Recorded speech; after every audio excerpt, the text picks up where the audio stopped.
Na aula de hoje, nós vamos falar do capítulo 7, que vai sair apenas na próxima edição do livro, né? Não nessa edição que está publicada. Então não tem capítulo 7 com esse tema aqui, que é inferências estatísticas sobre variâncias generalizadas. Então esse será, na nova edição, o 7º capítulo, mas ainda não está publicado. Então essa aula vocês não têm referências no material publicado ainda. Espero que em breve seja lançada uma nova edição, a 4ª edição. Então nós vamos falar nesse capítulo sobre uma introdução, fazer uma introdução sobre o assunto, né, de variâncias generalizadas, distribuição da variância generalizada, vamos falar, obviamente, amostral, né, inferências sobre variância generalizada, inferência via verossimilhança, inferência sobre várias variâncias generalizadas. Em todos os casos, nós vamos falar de variâncias generalizadas da distribuição normal, sobre amostras de populações normais ou de uma população normal. E depois apresentaremos brevemente as referências utilizadas neste capítulo.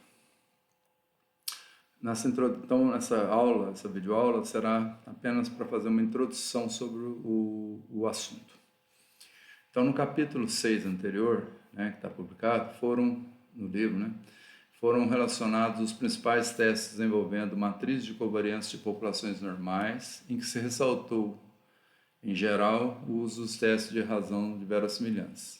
No capítulo 2, nós apresentamos o conceito de variância generalizada e os aspectos geométricos envolvidos na definição da variância generalizada.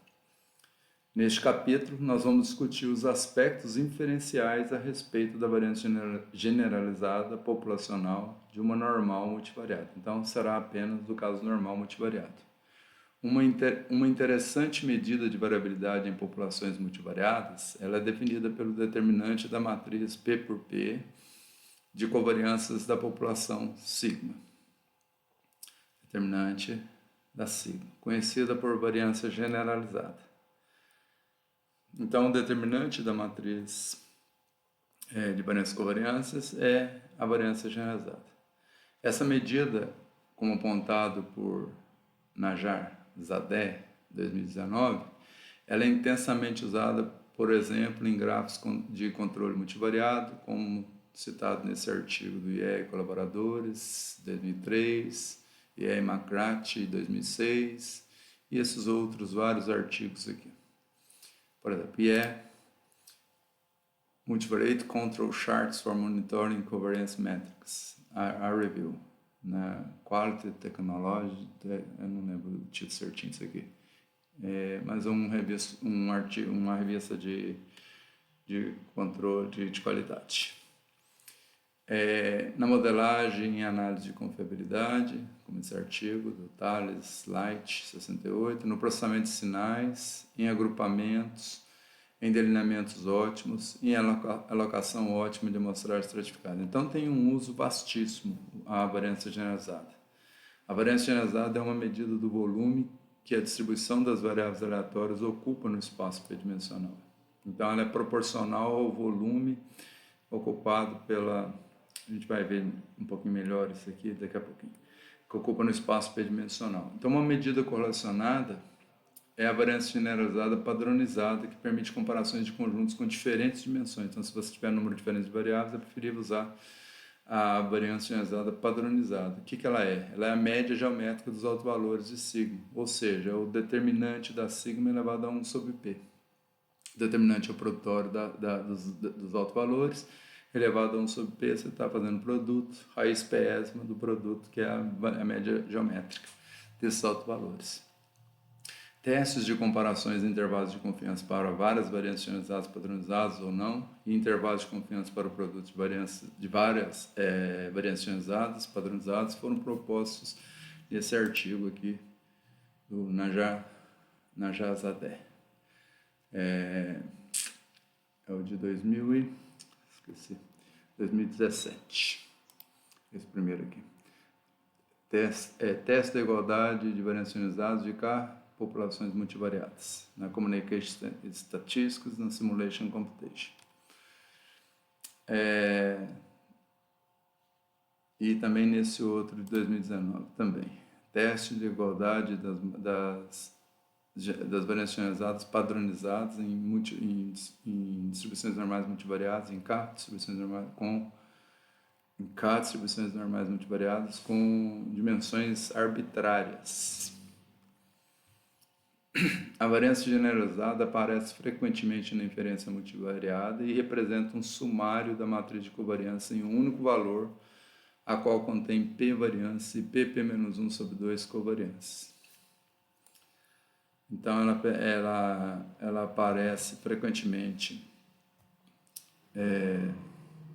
na inferência, né? Porque se vai fazer um teste de razão de verossimilhança, envolve a determinante matriz de variância e covariância. E uma matriz de variância e covariância, ela tem P variância na diagonal e números diferentes de covariância, porque acima da diagonal e abaixo da diagonal, os valores correspondentes são os mesmos, né? 1, 2 igual a 2, 1, etc. Né? Então, a covariância 1, 2 igual a covariância 2, 1. 1, 2 igual a 2, 1, etc. Então, tem PP-1 sobre duas covariâncias diferentes apenas. Então, PP mais 2 sobre 2 parâmetros no total. E você resume num só usando o determinante dessa matriz, ou determinante elevado a 1 sobre P, que é a padronizada. O determinante da matriz de covariância tem uma interpretação geométrica, como nós vimos no capítulo 2, em que os vetores de desvios para a média, de cada variável para a média, formam um hiperparalelogramo no espaço bidimensional. O tamanho de cada aresta ele é dado por uma quantidade que é proporcional à variância e o ângulo. Então, o comprimento da aresta desse hiperparalelogramo, cada lado do hiperparalelogramo, ele é proporcional à variância, o comprimento dele. Então, quanto maior a variância, maior o lado, a aresta do nosso hiperparalelogramo. E o ângulo entre cada par de arestas é função de uma quantidade proporcional à covariância ou à correlação entre as duas variáveis contidas nesse par. Então, se for correlacionado ou não correlacionado, isso vai implicar no ângulo entre as variáveis. Muito correlacionado, pouco correlacionado. Quando não tem correlação, os ângulos são retos, né? Formam ângulos de 90 graus. E aí daria volume máximo fixado o comprimento, as variâncias, né? O tamanho das arestas, que são proporcionais às variâncias. Então, esse volume que vai formar esse hiperparalelogramo depende tanto das variâncias quanto das covariâncias, das correlações entre as variáveis. Então, quando a gente calcula o determinante dessa matriz, a gente envolve funções das variâncias e das covariâncias. Então, o nosso determinante, que também é produto dos autovalores, eles são funções, ele é função, melhor dizendo, o determinante é a função dessas variâncias e das covariâncias e, portanto, é função do volume desse hiperparalelogramo. A gente vai ver isso também, que eu já vi no capítulo 2, mas vai apresentar a fórmula aqui para o caso amostral daqui a pouquinho. O máximo volume desse hiperparalelogramo é obtido quando os ângulos são 90 graus e as variâncias P variáveis são iguais. Vamos considerar uma amostra aleatória em RP de tamanho n, dada por x1, x2, xn, de uma distribuição qualquer com vetor de média μ e matriz de covariância sigma desconhecidos. Então, nós vamos considerar uma amostra, vamos chamar a covariância populacional sigma pela S, e a matriz de soma de quadrados de produtos correspondente, que é a W, que é a S-1 vezes a S vezes N-1, que é a W, matriz de soma de quadrados de produtos. Assim, podemos estimar a variância generalizada e a variância generalizada padronizada, respectivamente, pelo determinante da matriz S, então está estimando o determinante da sigma, e o determinante da S elevado a 1 sub P, que está estimando o determinante da sigma elevado a 1 sub P, que é a variância generalizada padronizada populacional. Neste caso, em uma amostra de tamanho n, temos que o determinante de S é o volume desse hiperparalelogramo ao quadrado, dividido por n-1 elevado a p, ou vezes n-1 elevado a menos p, que equivale a dividir por n-1 elevado a p, em que v representa o volume do hiperparalelogramo formado pelos vetores de desvios em relação à média.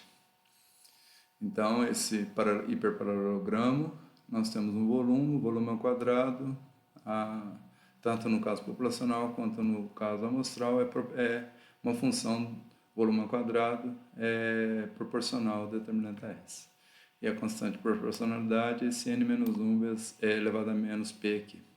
Ou seja, é 1 sobre n-1 elevado a p.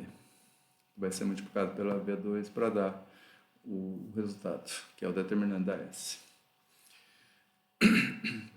Se a amostra for normal multivariada, P variada com média μ com variância sigma, então nós vimos no capítulo 4 que a matriz de soma de quadrados do produto tem distribuição Wishart, com dimensão P, n-1 graus de liberdade e parâmetro de covariação sigma. E S é exatamente a W menos n-1. Porém, então nós podemos, como nós estamos interessados no determinante da S, na distribuição dessa quantidade, nós podemos derivar a partir desse resultado, sabendo que a W é uma Wishart e que a S é uma função da W por uma constante, também vai ser Wishart, nós podemos derivar a partir desse resultado algumas propriedades a respeito da distribuição das variantes generalizadas amostral, que é o determinante S. Portanto, na sequência, nós vamos estimar o determinante da sigma e fazer inferência sobre ele, mas vamos discutir antes a distribuição dessa variância generalizada normal amostral. Então, esse será o nosso próximo assunto. Não sei se eu vou ter que dividir essa aula em sub-aulas, em várias aulas, subvídeo-aulas, para não ficar muito grande, mas é isso que nós vamos ver. Então, nós estamos interessados numa medida sumariadora da variabilidade total, que é chamada de variância generalizada, e que é o determinante da sigma. Tem outra medida que é o traço, que é o traço da sigma, que é a soma das variâncias. Essa nós não vamos tratar nesse capítulo, apenas o determinante. E aí nós vamos estimar isso pelo determinante da S, e agora vamos ver os aspectos da distribuição quando a amostragem é de uma normal multivariada. Portanto, a matriz de somas de quadrados e produtos e, por consequência, a matriz de covariância estão relacionadas com a distribuição Wishart, com o parâmetro grau de liberdade n-1 e parâmetro de covariação sigma, dimensão P. Então, na próxima aula, veremos os aspectos da distribuição da variância generalizada amostral. Muito obrigado por assistirem e até